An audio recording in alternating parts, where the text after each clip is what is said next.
Eu sou a professora Paola Zordan, do Departamento de Artes Visuais, e o objetivo dessa pequena apresentação é situar a arte, esse campo, que é um campo profissional, é um campo de atividades culturais, como ele se insere em que modalidades, em que cursos dentro da nossa Universidade Federal do Rio Grande do Sul.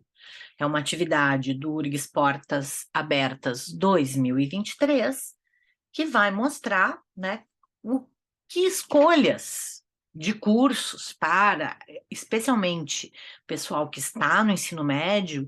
Essa é uma palestra originalmente feita para convites das semanas de profissão no ensino médio, como escolher dentro, né, de todas as possibilidades de arte. Obviamente que por eu ser da artes visuais, eu vou falar um pouco mais das artes visuais, mas vou fazer uma apresentação geral de como se constitui esse campo dito artes, né, ou então a arte como um conceito, né, essas múltiplas possibilidades, modalidades que a gente vai dizer as artes. Tá? Então, aqui eu brinco, né, do tempo do Windows Explorer, como se colocam vários trabalhos, vários arquivos. Então, a gente vai fazer o que aqui? Abrir várias pastas, vários arquivos, incluindo a história disso que se constitui como uma disciplina. É muito simples, mas todo mundo se faz essa pergunta. Afinal, o que que é arte? O que que tu faz, né? Então, a gente tem muitas coisas que cabem nesse amplo território, nesse campo dito artes, incluindo poesia, o drama, o artesanato, a cultura popular, né? E também há uma confusão em vários nomes: as belas artes, as artes plásticas, a arte-educação, a expressão plástica, a performance, o teatro, o drama, o desenho, a dança. Essa não é uma aula que vai resolver todas as dúvidas e todas as especificações desses campos, mas a gente vai se colocar, né, dentro desse campo, que é dito a grande arte, que se divide em muitos tipos de artes, para entender que escolha fazer no momento que a gente vai ter opções, né, dentro dessa grande gama de possibilidades de artes para escolher um curso e uma formação profissional.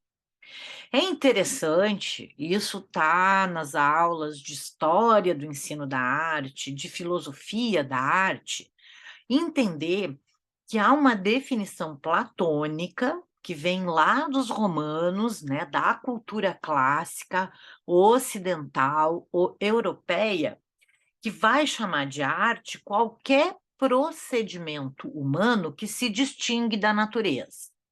E isso vai existir na história até 300 anos atrás, mais ou menos, até os 1700. Então, por exemplo, o direito era chamada ars judicandis, a medicina ars curandis, né?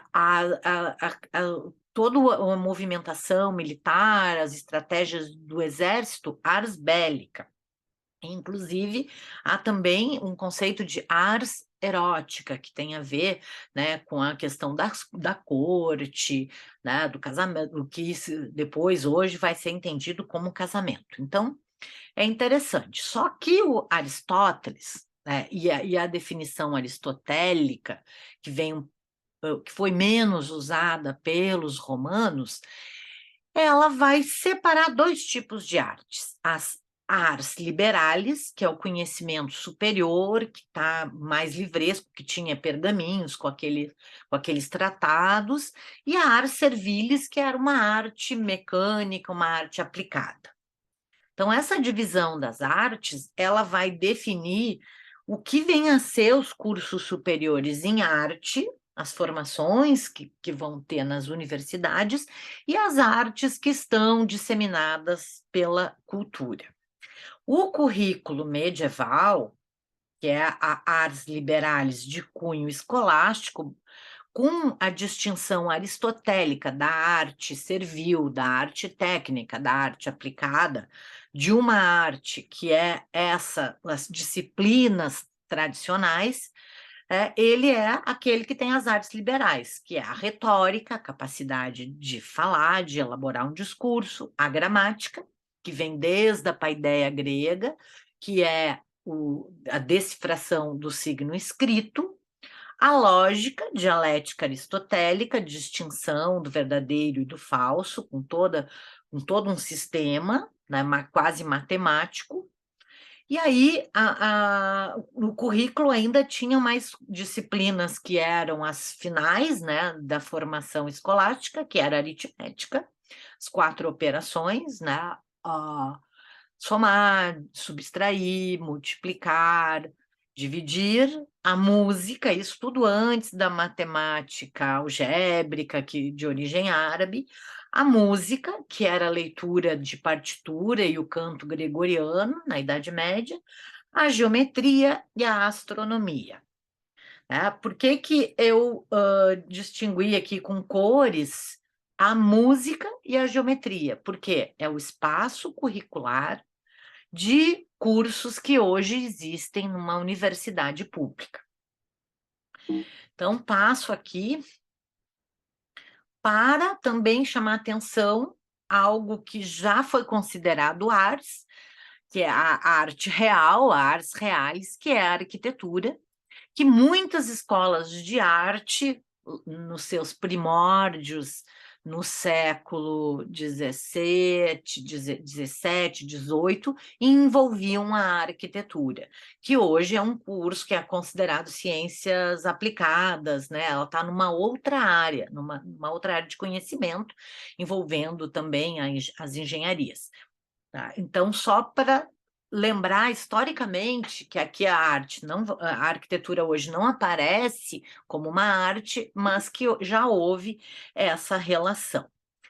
No Renascimento, quando termina a Idade Média, as universidades medievais já existem, elas eram extremamente eclesiásticas.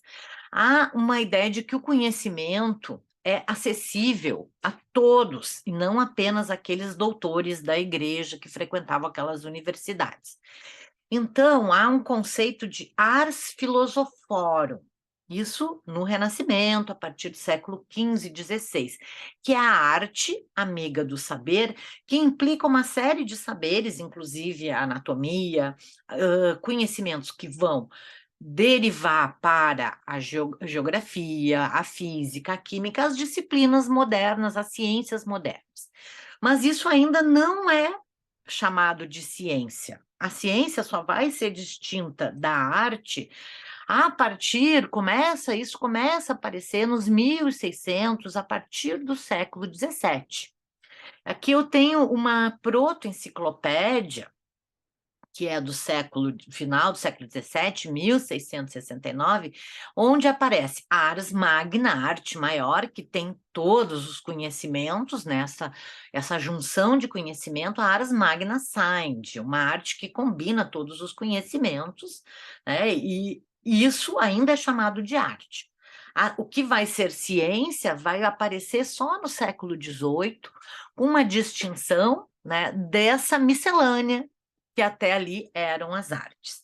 E nós temos que também situar no século XVII, nos 1600, dessa nossa contagem ocidental europeia, ainda, né, cristã do tempo, que há, né, a constituição das belas artes. E as escolas de belas artes é que vão ser a base para o conhecimento superior em artes.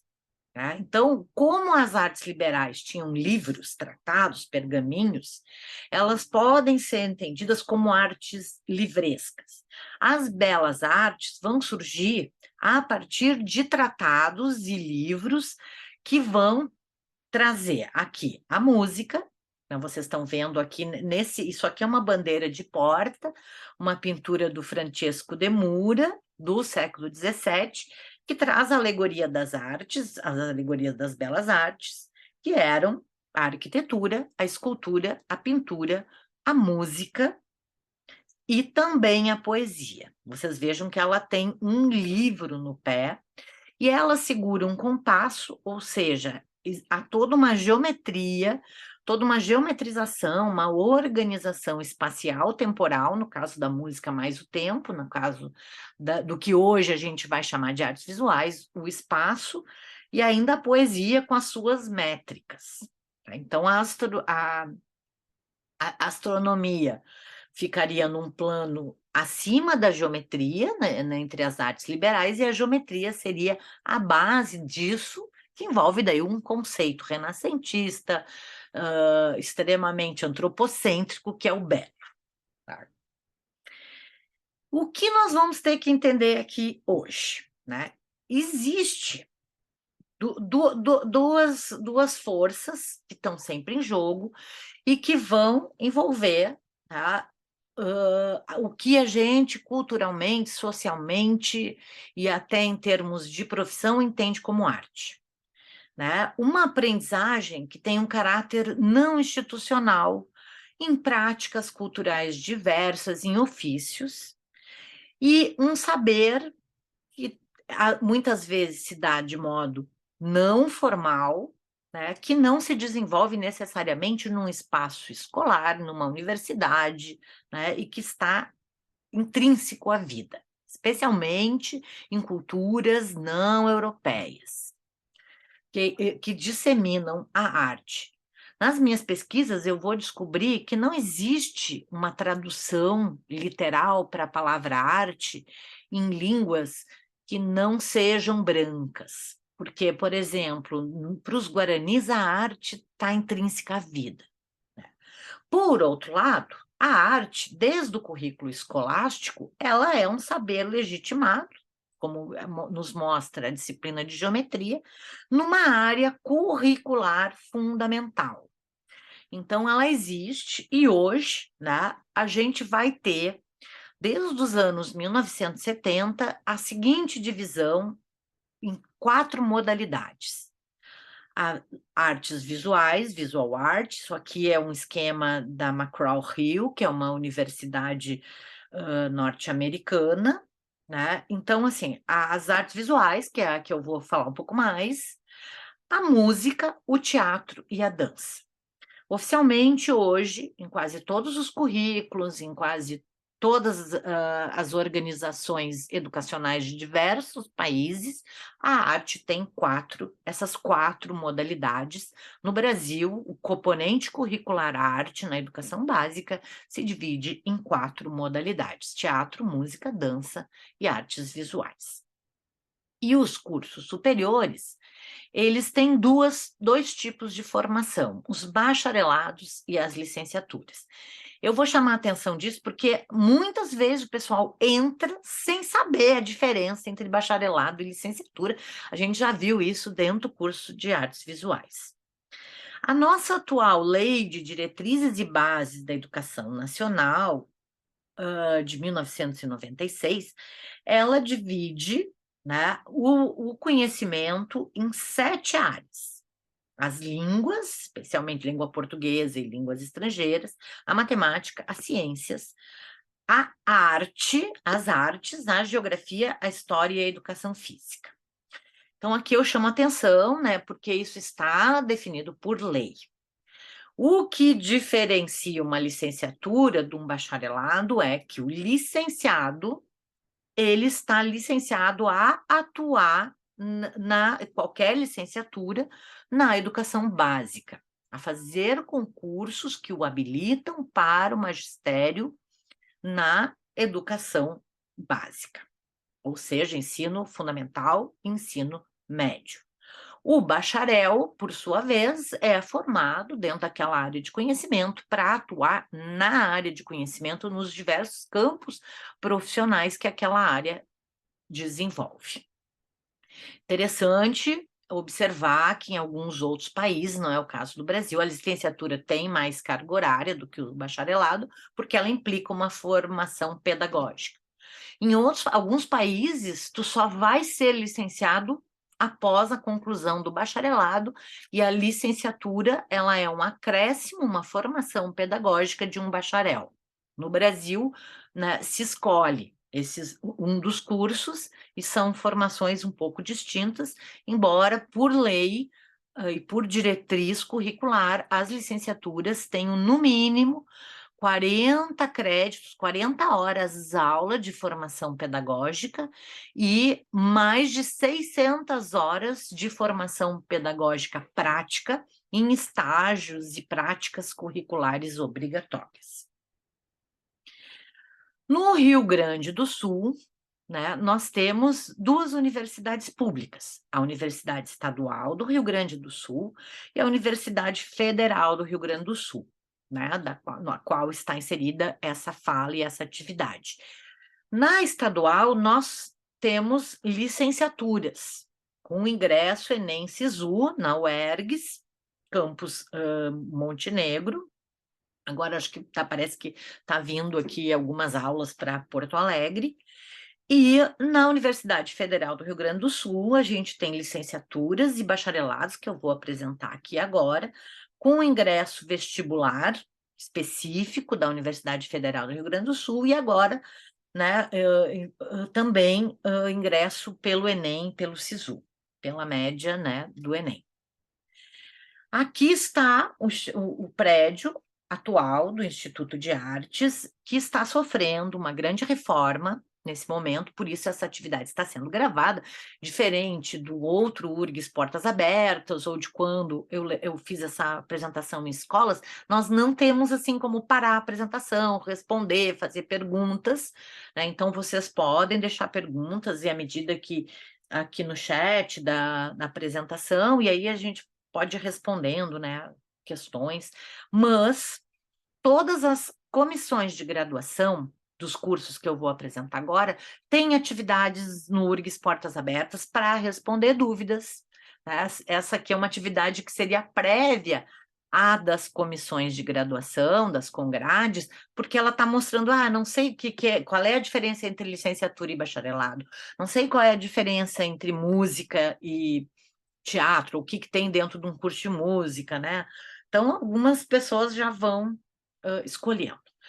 O que eu quero chamar a atenção aqui? O Instituto de Artes, ele faz parte do campus centro, mas ele está separado do campus, né? É um prédio, porque ele tem uma tradição muito grande, de mais de um século, 115 anos nesse momento, porque ele começa como uma casa longe das escolas estaduais, escola de engenharia, escola de medicina, escola de direito, que vão formar a Universidade Federal do Rio Grande do Sul, há mais ou menos quase 90 anos atrás, a Escola de Belas Artes, olhem o nome, né, era uma escola independente que vai entrar para a universidade somente na final da década de 40, início da década de 50.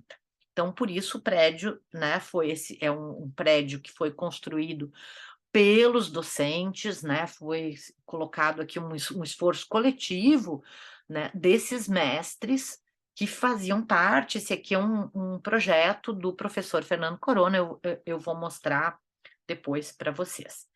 O que nós temos no Instituto de Arte? Aqui uma fotografia que eu fiz do Auditório Tasso Correia, né, que é um lugar onde o pessoal da música faz os seus recitais. Então, existe a licenciatura em música, que licencia para a atuação de professor de música no componente curricular arte na educação básica, e o bacharelado em música, que forma instrumentistas, cantores, compositores e regentes de orquestra.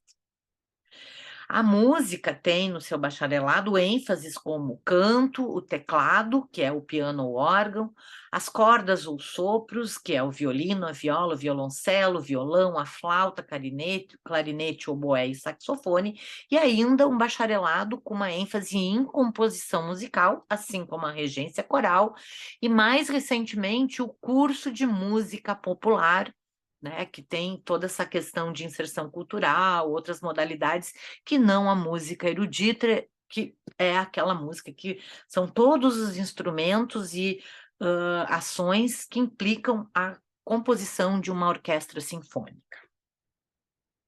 O vestibular para os cursos de música, qualquer que seja a ênfase, ele implica uma prova de habilidades específicas que tem um teste teórico perceptivo e uma prova prática de instrumento.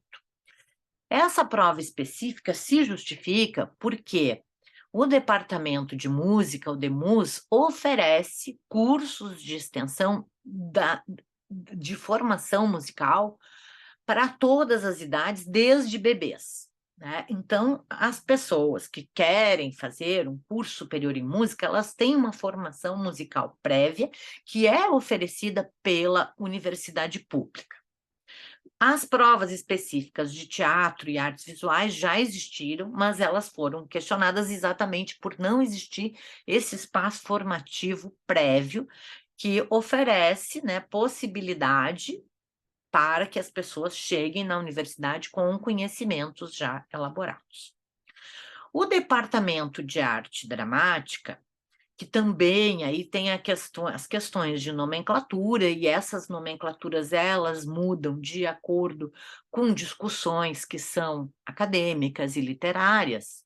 O Departamento de Arte Dramática, que também é entendida como artes cênicas, né, mas embora a arte dramática seja voltada específico para o teatro, ele também tem a licenciatura em teatro e o bacharelado, e os bacharelados em teatro, que tem formação em direção teatral, interpretação teatral, atores e atrizes, e a escrita dramatúrgica, né?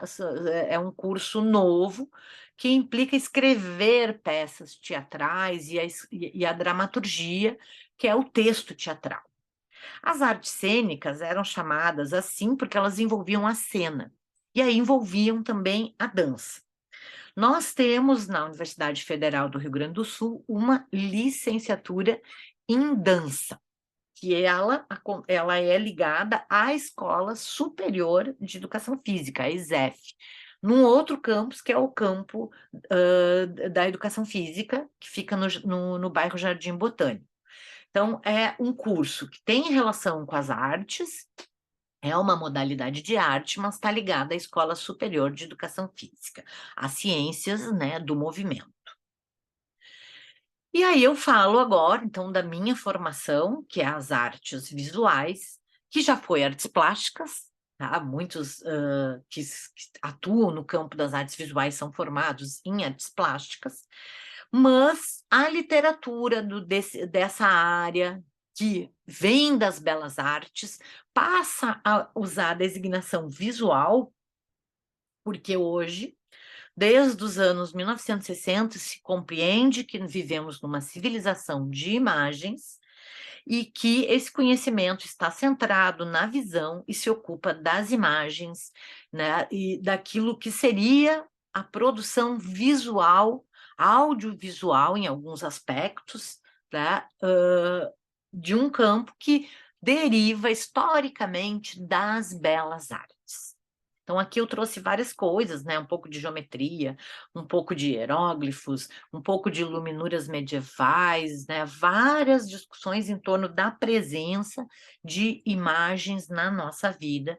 E esse curso, né? Então, envolve a questão visual. Ah, mas por que antes eram artes plásticas? A designação plástica vem, né, da plasticidade, do tato, do sensorial. Isso surge no início do século XX para designar aquilo que não era dentro do conceito de belo. Então, há uma ruptura, há um olhar para culturas não europeias, há um rompimento com os currículos tradicionais da Idade Média, e aí John Dewey vai falar de um saber que passa pela mão, que é um saber plástico, sensorial. E aí, para romper com as belas artes e com, né, aquele academicismo que vinha até o século XIX, esse campo passa a ser designado artes plásticas, que inclui, de alguma forma, o design, que hoje está ligado na URGS à escola de engenharia. Então, tem aqui, eu poderia ainda colocar, né, uma derivação do que se constituiu como artes plásticas no início do século XX, que é o design contemporâneo. No nosso no nosso departamento de artes visuais, nós temos um bacharelado em artes visuais que tem uma tradição muito grande, né, de mais de 100 anos, porque ele inicia em 1908, formando, né, artistas, né, naquela ideia de belas artes ainda, né, na Escola de Belas Artes. A licenciatura em artes plásticas, na verdade, ela começa como educação artística, ênfase artes plásticas, ela é instituída em 1973. Então, diferente do que é, né, especialmente em alguns países da Europa, que a licenciatura vem depois do bacharelado, no Brasil, a licenciatura ela era inicialmente um curso secundário, formava professores de educação básica nos liceus. Então, né, até a Lei de Diretrizes e Bases de 71, as licenciaturas eram cursos secundários. E aí, essa Lei de Diretrizes e Bases, né, do início dos anos 70, ela institui as licenciaturas curtas para quem já tinha uma licenciatura secundária e fecharia uma formação como um curso superior, e as licenciaturas plenas, que eram um curso inteiro para licenciado. Hoje toda não existe mais isso. Tá? Então, aqui eu coloquei, né, uma colagem, que é o material de divulgação da exposição Balbúrdia, dos formandos do bacharelado de 2019, né? E, inicialmente, a ideia é que o bacharel tenha uma formação profissional e o bacharelado esteja voltado para a formação de um artista, e o licenciando, né, o licenciado é aquele que vai atuar na escola. Mas essa separação, né, dada a grande possibilidade de atuação no campo das artes visuais, não é estrita.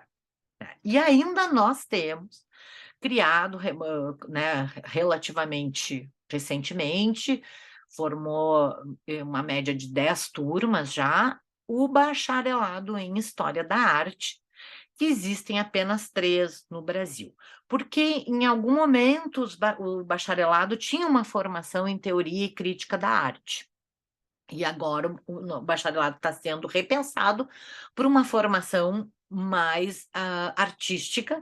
E por quê? Porque existe, né, esse bacharelado em História da Arte, que tem uma formação profissional em artes voltada para a curadoria, para o cuidado com acervos, que é um pouco diferente da museologia, que é a formação de um crítico, curador e historiador de arte.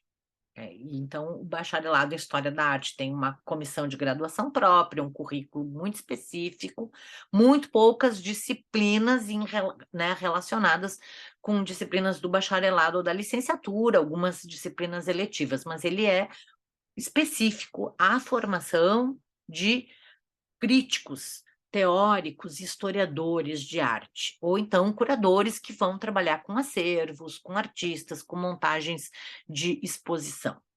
Aqui, então, uma fotografia do acervo da Pinacoteca Barão de Santo Ângelo, que é a pinacoteca do Instituto de Artes da URGS. Aí eu pergunto, tá, mas isso é uma matéria, né? Quais são as matérias? Essa é uma pergunta que eu faço em aula, nas aulas de licenciatura, especialmente, porque quando eu era professora de escola de arte, né, na escola básica, um dia um aluno meu disse: Ah, a tua matéria é ótima, né, Paula? É aquela matéria que não tem matéria. E aí eu disse: que não é? Como assim não tem matéria? Ah, a gente não tem matéria no quadro. Eu disse: Não, mas olha aí, tu tá pegando na argila, isso é matéria. Uma argila é uma matéria. Né? Então, aqui é uma brincadeira, que é a pintura, a colagem, o recorte, né? A escultura, a própria modelagem, as novas tecnologias, aqui os computadores, né? Na época que eu dava aula já não são mais esses, enfim, aqui, né? Fotografias de salas de aula, né? Hoje algumas já obsoletas, como esses aqui. Por quê? Né? É uma entrada nas novas tecnologias. No departamento de artes visuais, a gente tem uma nova modalidade, um novo campo, que é a tecnologia. A arte visual envolvendo, né, dispositivos e programas e softwares eletrônicos para a produção de visualidades. Mas também aqui eu trago, né, objetos, obras. Aqui uma escultura que não é uma escultura com cinzel no sentido clássico, né, mas um objeto tridimensional construído pela Lia Mena Barreto, essa bonequinha aqui. Ou então os objetos relacionais aqui, essa é Cesariana, é uma obra da Lygia Clark que envolve uma roupa, toda uma questão de relação entre corpo e objeto relacional. O Parangolé, do Hélio Oiticica, aqui, que também é uma obra vestível. Ou então as ambiências aqui, como a Cosmococa, né, onde as pessoas se deitavam em redes, ou seja, obras que deixam de ser pintura, escultura, modelagem, gravura, monotipias, impressões, como eram, né, ou mesmo a própria fotografia, e vão envolver ambiências, vão envolver outros sentidos, e vão envolver propostas que são conceitos e que são relações e que envolvem comunidades e situações sociais. Isso é a arte contemporânea que está dentro do nosso currículo, tanto da licenciatura quanto do bacharelado em artes visuais, quanto do bacharelado em história da arte. Então, por exemplo, numa Semana da Arte de Porto Alegre, no Centro Municipal de Cultura, eu fui convidada pela professora Suzana Rangel, que trabalha com formação de educadores, a fazer uma oficina com olfato, tá? Porque, de alguma forma, eu trabalho com tecnoxamanismo, eu trabalho com ervas, e aí, então, a gente trabalhou o olfato, né? A partir, especialmente, de ervas e essências. Ou então, a professora Gisela Raibesch, que é a professora que coordena o guarda-roupa do DAD, do Departamento de Artes Dramáticas, ela fez uma oficina com um paladar, né, com arte comestível, que é algo que existe aí nas bienais, né? Então tem uma série de artistas que trabalham com essa questão da visualização, da degustação, que também implica um campo ampliado, como a gente diz, mas contemporaneamente um campo ampliado das artes visuais. Embora a professora seja das artes, né, do teatro, trabalhe com teatro. Porque aí existe uma coisa muito legal, que é o borramento das fronteiras. E isso é contemporâneo, né? E isso os cursos, embora eles sejam muito fechados nos seus currículos, eles permitem alguns eventos ou situações onde essas fronteiras, né, da música, do teatro, das artes visuais e da dança se misturem. Esse aqui é um trabalho de estágio no Colégio de Aplicação da URGS, que envolve também, né, essa questão do corpo. Então, há disciplinas que vão trazer, especialmente disciplinas mais novas dentro do currículo, que vão discutir essas questões do corpo, da identidade, né, da montagem de si como arte. E a licenciatura vai, né, com todos esses aspectos, trabalhar e formar aqueles que vão atuar na escola regular, né? Hoje a gente tem toda essa questão aí, né, da importância da escola como um ambiente de socialização, mas essa escola regular, ela é o que a gente chama ensino formal. Então, a arte tem um espaço, especialmente as artes visuais e algumas vezes a música, muito amalgamado, já estratificado nas escolas e no ensino formal, né? E as licenciaturas têm que trabalhar e discutir essas questões da escola regular, dos currículos, dos programas curriculares, né? Então, toda a história da educação e do ensino formal perpassa as licenciaturas. Embora tenham professores, ou como se dizia mais antigamente, arte-educadores, que atuam por convicções intelectuais, às vezes sem nenhuma formação né, diplomada, sem uma formação específica, no ensino não formal de artes, que são os educadores sociais, os arte-educadores, e muitas vezes o pessoal que fez só o bacharelado, que não está habilitado a trabalhar na escola regular, se envolve com o ensino não formal. Teve uma história muito comprida no século XX de intelectuais que criaram escolinhas de arte, não ligadas aos currículos oficiais, e que trabalham com oficinas em ações educativas de instituições culturais diversas, né, especialmente museus. Então, também existe esse campo de atuação, mas, né, tem aí várias questões, né, porque uma licenciatura ela vai ter uma formação pedagógica muito mais consistente do que quem faz um bacharelado. Então, mas, embora o pessoal tenha conhecimento de técnicas e processos artísticos e possa, às vezes, ser muito bem sucedido no ensino não formal. Esse slide aqui, eu já chamo atenção para algo que tem sido mostrado na educação, que é o ensino informal. O que é esse ensino informal? Né? Ele trabalha com a ideia de que tudo que é informação, né, não está nos formando, mas está nos formando, informando, nos colocando numa forma. E isso é a cultura visual contemporânea. Então, nós somos formados por imagens que circulam na cultura visual e que alguns autores, a Shirley Steinberg, que cunha esse termo, que são pedagogias culturais, elas nos conduzem a gostar de determinadas coisas e a privilegiar alguma estética, né? E isso envolve uma ideia de que eu, enquanto sujeito, sou formado, subjetivado por imagens midiáticas, especialmente, isso é o ensino informal. O que se aprende nos filmes, nos livros, nas festinhas, no consumo de objetos, né? No consumo, na propaganda, na publicidade, na internet hoje, né? Mais do que com os brinquedos, aqui eu trago os brinquedos para dar consistência a essa ideia de uma insignação de signos informais que também fazem parte da cultura visual e nos subjetivam e vão produzir visualidades. Tá? O que nós temos hoje?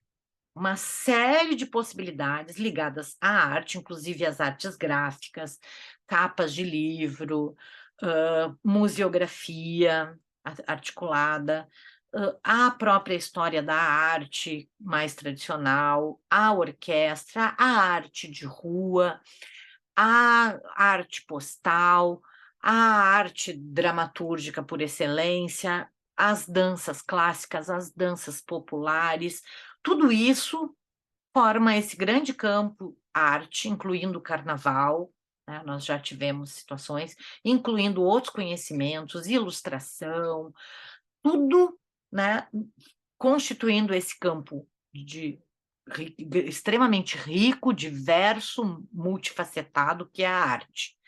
E que, no século XIX, 1800, todas essas artes, a dança, a música, as artes cenográficas que envolviam a pintura, a escultura, mais a dramatização, o teatro, estavam condensadas num evento de entretenimento do século XIX, que é a ópera, né? Que surge no século XVIII, mas ganha grande popularidade no século XIX, e depois isso vem, né, para, inclusive, todo esse formato espetacular da ópera vem para o cinema, né, através das projeções em grandes telas no século XX.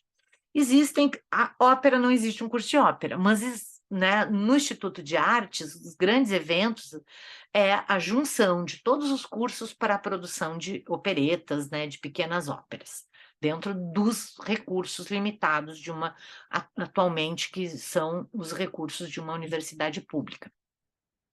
Os cursos de cinema, que demandariam muito equipamento, né, coisas que para nós são impossíveis, porque hoje eu tinha, né, não vou fazer o chororô das dificuldades, mas existem, né, cursos de cinema, assim como já existia um curso de rock em universidades privadas, mas egressos do curso de artes visuais hoje, né, já tem toda uma carreira no campo do cinema aqui no Rio Grande do Sul. Qual é a diferença? Aí vocês vão perguntar, eu tô aqui fazendo, né, essa aula gravada a partir de suposições que já fizeram com esses mesmos slides e tal, essa conversa, essa apresentação sobre as escolhas de profissão no campo das artes, em escolas e no URGS Portas Abertas 2022. Qual é a diferença, então, de quem sai autodidata, pintando, desenhando, fazendo teatro, é preciso mesmo essa formação? Aqui eu trago a resposta com o brasão da universidade. Tá? Esse aqui é o brasão oficial dos documentos da URGS, e quase todas as universidades têm esta mesma uma imagem, né, que tem um brasão, aqui no caso, o Rio Grande do Sul, uma chama que é trina, chama do conhecimento, que envolve a pesquisa, o ensino e a extensão, que leva aquilo que se pesquisa e se ensina para fora, né, da comunidade universitária. Mas todos os brasões de universidade têm um livro. O que que esse livro, Alfa e Ômega, né, o A e o Ômega, do A, o Ômega é a última letra do alfabeto grego. O conhecimento está arquivado, resguardado, conservado na palavra escrita e nesta cultura que é livresca. Então, a diferença, né, é que, diferente de outras, daquele conhecedor empírico, um curso superior leva aquele que está se formando para os livros. Não existe curso superior, por mais prático que seja, na área da dança, na área da música, que envolve toda a leitura, sem conhecimento livresco, conhecimento universal, né? Conhecimento que está ali universalizando a diversidade da versalidade desse conhecimento que é único, universal e que está entrelaçando muitos discursos, muitos enunciados, inclusive sobre o que vem a ser arte. Então, não existe curso superior sem muito estudo, sem abrir livros, sem lidar com a palavra escrita. Embora, né, e aí eu vou, aqui faltou, deixa eu só ajeitar aqui para vocês enxergarem o L, tá? E eu cito um estudioso catalão da cultura visual, professor Fernando Hernandes, ele vai dizer que a arte se define por ser transversal, né? A transversalidade curricular da arte. Por quê? Por exemplo, nas artes visuais, quem pinta vai ter uma transversalidade com os pigmentos, com a química, com a construção de determinados instrumentos. Né? Uma composição visual, ela pode envolver muitos conhecimentos matemáticos. Então, tem até equações, às vezes, necessárias para que se chegue num determinado resultado. Então, a arte, por si, é um campo transversal, porque ela atravessa platôs, planos de conhecimento diversos e todas as outras áreas de conhecimento. E isso, né, é uma designação livresca, assim como artes visuais, né, assim como artes plásticas, porque são discussões, discursos e publicações que vão produzir um tipo de saber que é instável, que muda de acordo com o tempo, de acordo com as tendências, de acordo com as práticas, e isso se atravessa em todas as áreas de conhecimento, né? Conhecimentos anatômicos, no caso das artes visuais, da dança, do teatro, até mesmo da música, né? Então, essa é uma compreensão da arte como um campo de conhecimentos transversal. Então, a transversalidade, e nada implica que não possa ser interdisciplinar ou multidisciplinar. mas há também uma separação de disciplinas muito específicas ali, como a gente viu, né, no início da fala.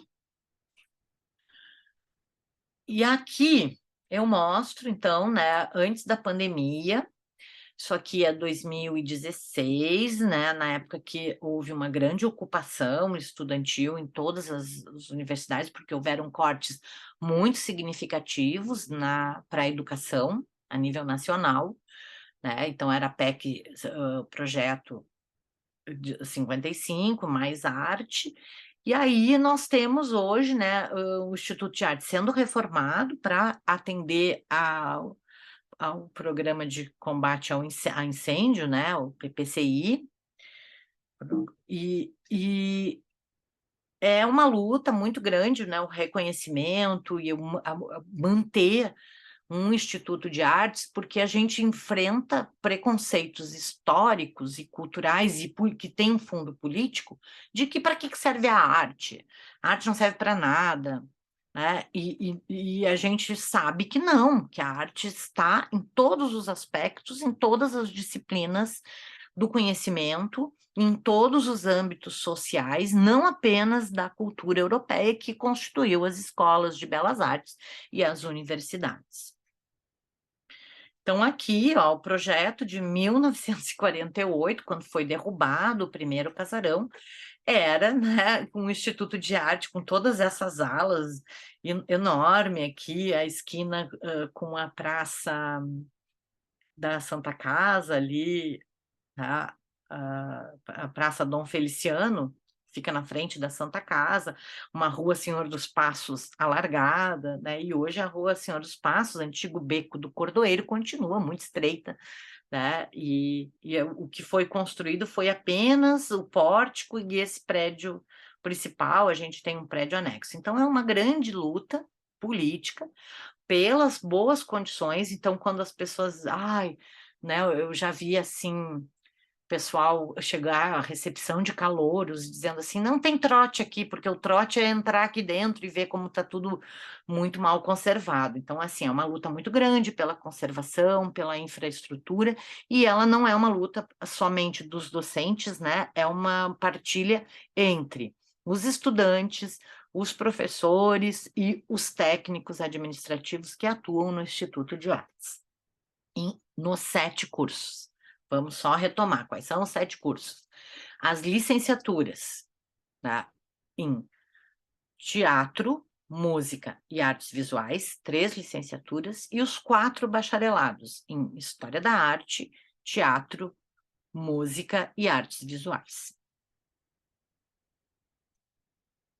E eu termino aqui brincando, né, com o escorpião, porque a gente também teve, né, uma infestação de escorpiões e que ninguém saiu mordido, nada, mas a gente vive até isso por estar num lugar que é de difícil salubridade, que é o centro histórico, ali um beco do centro histórico. Eu brinco com o cuidado frágil, né?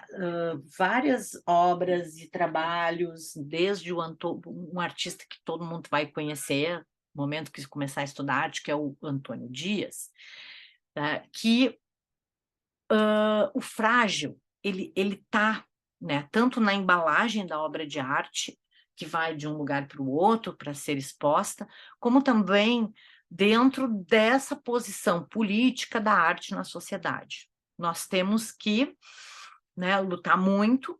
A escolha de um curso, como a gente tem visto como depoimento de muitos estudantes, às vezes escolher um curso de artes é se impor contra a vontade familiar, pelo pouco status e pelas dificuldades da profissão, mas há muitas possibilidades, né? Muitas possibilidades nas áreas gráficas, na área de atuação, nas políticas culturais, na própria carreira artística no Brasil, ela é difícil, né? Mas existem oportunidades, existem editais públicos, né? Tudo depende muito das políticas públicas, e há muitos editais e muitos recursos para projetos artísticos. Então, também há essa área hoje de captação de recursos e de gestão de projetos artísticos públicos e privados.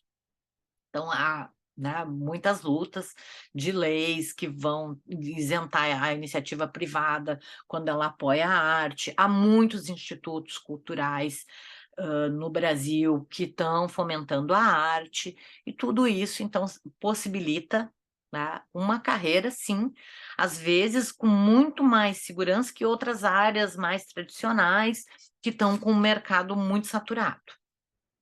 Então, não, né, é assim, é a primeira vez que eu falo, né, gravando essa palestra, sem perguntas, sem questões, sem interações, né, e termino lembrando o quanto a arte é um campo interativo, que não se faz mais, né, aquela ideia do artista genial dentro do seu ateliê e ter um marchand, não, o artista é um agente social, isso está muito claro hoje, e ele está em interação e em relação com comunidades, com escolas, no caso dos licenciados, e enfim, tá?